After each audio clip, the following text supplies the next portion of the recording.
Assalamualaikum warahmatullahi wabarakatuh. Hai, jumpa lagi dengan Budian. Hari ini kita akan belajar materi pola bilangan dengan submateri barisan dan deret aritmatika. Tentunya ini untuk kelas 8 ya. Masih melanjutkan pola bilangan yang pertemuan lalu. Yang ini adalah kelanjutannya. Khusus kita akan bahas barisan dan deret aritmatika. Sebelum memulainya, jangan lupa kalian siapkan alat tulis dan catatan kalian ya. Nah, apa sih yang didapat setelah menonton video ini? Ya. Yang pertama, kalian akan mengerti apa yang dimaksud dengan barisan dan deret aritmatika. Ingat, di situ ada dua kata kunci, barisan dan deret. Yang kedua, kalian akan mengenal istilah-istilah pada barisan dan deret aritmatika. Yang ketiga, kalian akan dapat menentukan suku n barisan aritmatika. Yang keempat, kalian akan bisa menentukan jumlah n suku pertama pada barisan aritmatika. Dan yang kelima, kalian akan bisa menyelesaikan masalah yang berhubungan dengan barisan dan deret aritmatika. Ibu harap kalian akan terus menonton video ini sampai akhir ya. Dan Ibu ingatkan, siapkan catatan dan alat tulis. Oke, kita mulai. Kalian lihat, bagian kiri dan bagian kanan ada barisan kan? Ada barisan yang membentuk suatu pola bilangan kan? Nah, kalau kalian lihat, di sebelah kiri ada 10, 12, 14, 16. Di bawahnya ada 80, 75, 70, 65. Kemudian yang sebelah kanan ada 3, 6, 12, 24, 80, 40, 20, 10. Nah, kalian udah bisa nggak nebak setelah titik-titik itu kira-kira angkanya berapa? Atau polanya bagaimana? Lihat yang pertama, dari 10 ke 12 ditambah berapa? 2, oke. Dari 12 ke 14 juga ditambah 2. Dari 14 ke 16 juga ditambah 2. Bisa dibilang selisihnya antara suku pertama dan suku kedua itu 2. Begitu pula selisih suku kedua dan suku ketiga juga 2 dan seterusnya. Kalian lihat kan 12 dikurangi 10? 12 kurangi 10, 2. 14 kurangi 12 juga 2. 16 kurangi 14, 2. Maka dia adalah pola bilangan yang memiliki aturan untuk suku berikutnya ditambahkan 2, 2, 2. Nah, sekarang yang bawah ini berapa? Betul, kurang 5. Kurang 5. Kurang 5. Jadi polanya terus ya, dikurangi 5. Oh, kita bisa bilang selisih antara suku pertama dan suku kedua adalah negatif 5. Selisih antara suku kedua dan suku ketiga adalah negatif 5. Dan seterusnya. Kemudian yang sebelah kanan, kalau kalian lihat, kali 2. Begitu seterusnya. Kali 2 dan seterusnya. Kalau yang bawah, kali setengah. Atau bisa kalian sebut juga dibagi dengan 2. Ibu, itu kenapa dikali setengah? Sama aja, 80 kali setengah hasilnya 40. 80 dibagi 2 juga hasilnya 40. Nah, sekarang kalau kalian lihat bedanya kiri dan di kanan. Kalau yang di kiri, polanya dia dijumlahkan dengan angka yang sama atau dikurangi dengan angka yang sama. Kalau yang kanan, dikalikan dengan angka yang sama. Nah, yang kiri ini disebut barisan aritmatika. Yang kanan adalah barisan geometri. Jadi yang akan kita pelajari kan hari ini tentang aritmatika. Untuk geometri kita pelajari pertemuan berikutnya. Sudah tahu kan bedanya barisan aritmatika sama geometri? Kalau aritmatika dijumlahkan atau dikurangkan. Kalau geometri dikalikan. Oke, untuk lebih dalam kita lanjut ke materi barisan dan deret aritmatika. Apa ya yang dimaksud barisan aritmatika? Nah, barisan aritmatika itu adalah suatu pola bilangan yang beda atau selisih antar sukunya selalu tetap atau sama. namanya selisih selalu berkaitan dengan pengurangan, ya kan, pengurangan atau penjumlahan lah begitu kalian memaknainya. Yang dimaksud selisih di sini adalah selisih suku kedua dengan suku pertama, suku ketiga dengan suku kedua, dan seterusnya seperti itu. Kita lihat contoh tadi barisan 10, 12, 14, 16. Nah, kalau kalian lihat kan, Ibu itu kan dijumlahkan 2, 2, 2 terus, iya. Atau bisa dikatakan selisihnya 2. Kok dibilang selisih? Iya, suku kedua dikurangi suku pertama, 12 kurangi 10, 2. Itu yang dikatakan selisih ya, jadi jangan bingung. 14 dikurangi 12 juga 2, positif 2. 16 dikurangi 14 juga positif 2. Makanya ini disebut barisan aritmatika. Nah, lihat cirinya. Atau kalau kamu lihat dari depan, dari suku pertama ke suku berikutnya itu dijumlahkan. Ditambah 2, ditambah 2, ditambah 2. Nah, Ibu sudah jelaskan pertemuan sebelumnya. Dalam suatu pola bilangan atau barisan itu ada yang namanya suku, ya kan? Masih ingat mana yang dimaksud suku? Kemudian ada barisannya, ada suku ke-1, kedua, ketiga. Nah, ini juga akan kita gunakan pada pertemuan pagi ini. Contoh yang kedua, 80, 75, 70, 65. Dia juga merupakan barisan aritmatika. Kenapa? Karena dia memiliki selisih yang tetap antara suku-sukunya. Coba kalian lihat selisihnya. 75 dikurangi 80, hasilnya negatif 5. 70 kurangi 75 juga hasilnya negatif 5. 65 kurangi 70 hasilnya juga negatif 5. Itu yang namanya beda atau selisih.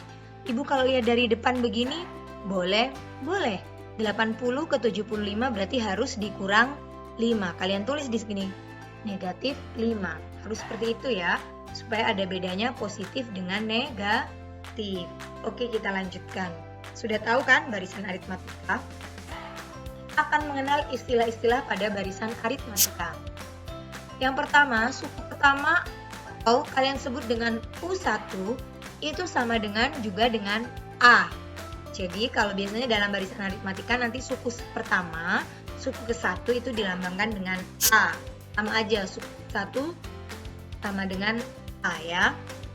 Selisih itu adalah suatu suku dikurangi suku sebelumnya. Atau dinamakan juga selisih, itu dinamakan juga dengan beda. Dilambangkan dengan huruf B. Nah, contohnya tadi, suku kedua dikurangi suku ke-1, suku ketiga dikurangi suku kedua, suku keempat dikurangi suku ketiga, dan seterusnya. Pasti akan sama bedanya. Ya, makanya dia disebut barisan aritmatika. Kalau bedanya beda, Ibu, berarti bukan, ya. Suku ke N atau urutan ke N kita namakan dengan UN. Oke. Bagaimana sih pengaplikasiannya dalam barisan? Nah, Ibu sudah buatkan. Contoh tadi, 10, 12, 14, 16. Di sini A-nya berapa? A itu adalah suku pertama.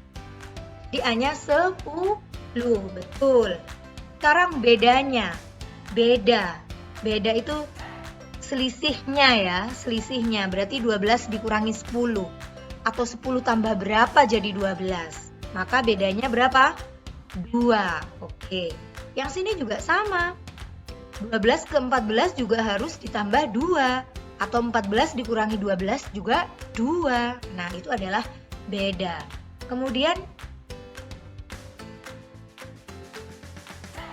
yang berikutnya, U3. Mana yang dimaksud dengan U3? U3 berarti suku ke-1, suku kedua, suku ketiga. Berarti U3-nya berapa? 14. Oke. Sekarang kalau U4. Berarti kalau U4, suku ke-4 kamu hitung dari pertama. 1, 2, 3, 4. Oh, berarti suku keempatnya adalah 16. Bagaimana semua mengerti? Lanjut, contoh kedua. Coba kalian tebak. Kira-kira A-nya berapa ya dari barisan ini?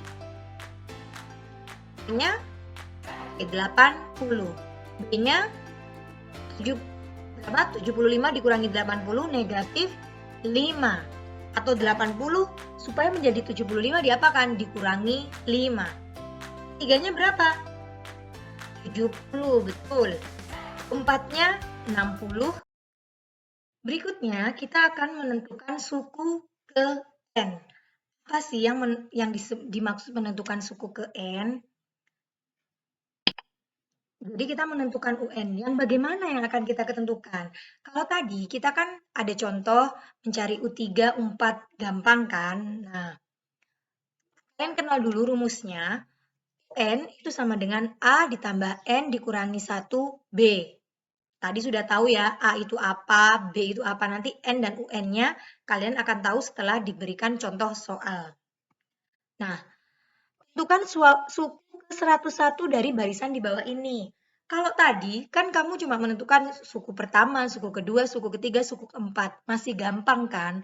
Kalau kamu cari suku ke 101, nggak mungkin kan kamu mau menulis di buku kamu U100 sampai U101. Pasti banyak, maka kita butuh bantuan rumus. Pakai barisan yang tadi, 10, 12, 14, 16. Kalau cari suku kelima masih gampang. Kamu masih bisa hitung, 16 tambah 2. Suku ke-6 juga masih gampang. Tapi kalau suku ke-101 kan banyak. Makanya kita membutuhkan rumus. Kita pakai rumus yang di atas. Dari barisan ini,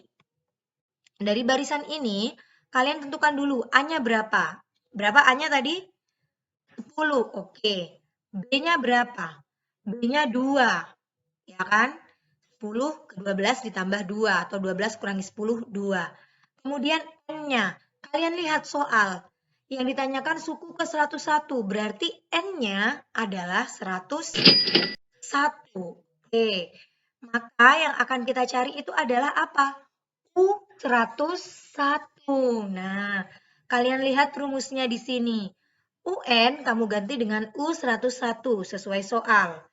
A diganti dengan 10. Kita ganti A-nya 10. Kemudian N yang dirumus kita ganti dengan 101.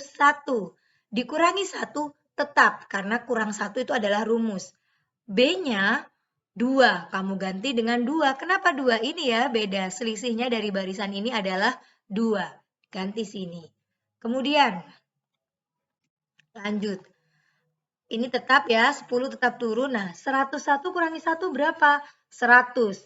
Ini 2 tetap posisinya.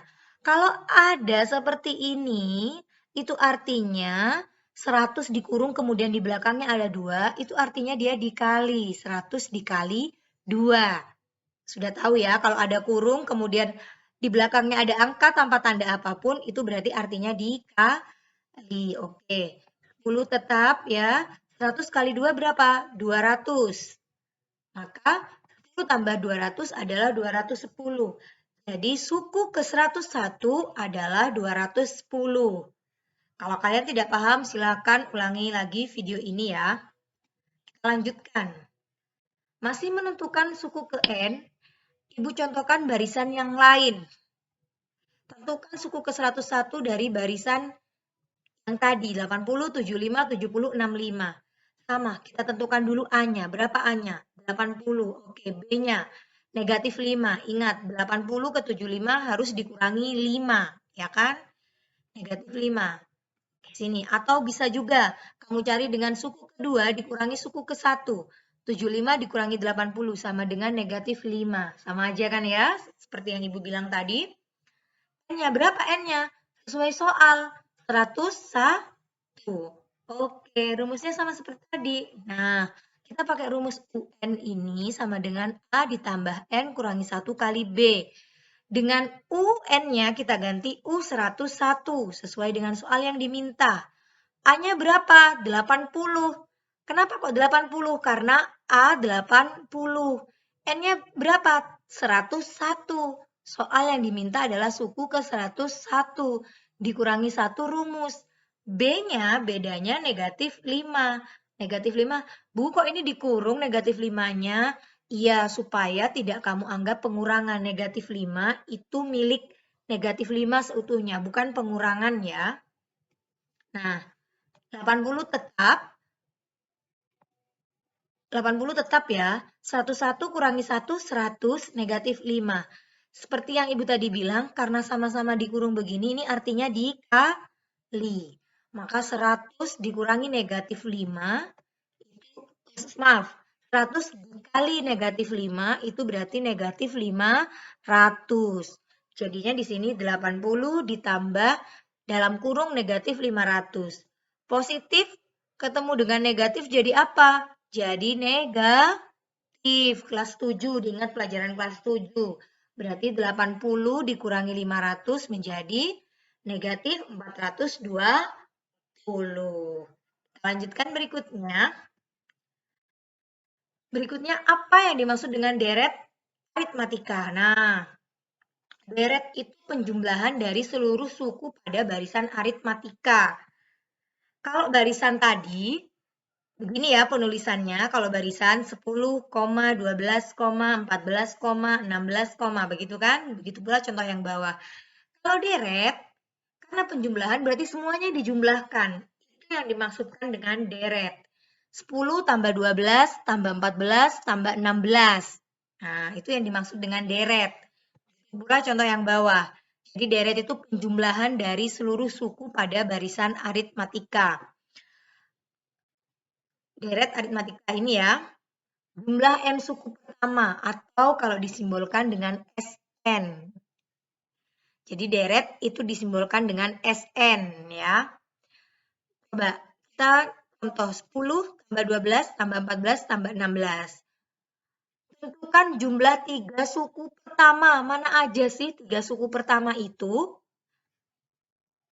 Jumlah 3 suku pertama berarti dilambangkan dengan S3. Kita mau cari S3. Mana? Suku pertama, 3 suku pertama yang dimaksud mana?